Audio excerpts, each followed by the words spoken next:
রজক ভাবতেই পারত না এটা। Razzak could not think it বা could not think of it। could not হবে ভাবতেই পারত না, এই পারত না আর করতো না দুটোর মধ্যে তফাৎ আছে। পারত না could not। সিমি করতেই পারত না এটা। Simi could not able to do it at all। এই করতেই এটার জন্য at allটা হলো। আমি সাঁতার পারতাম না, I could not swim।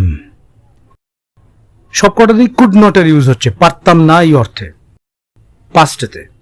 পারতাম না, পারি না মানে ক্যান হয়, পাস্টে কি হবে? পারতাম না। তুমি মোটেই এগুলো পারতে না, You could not do these at all। তুমি এগুলো মোটেই পারতে না। আমি ইংরেজি পারতাম না, I could not speak or write English। যেটা দরকার সেটাই দরকার।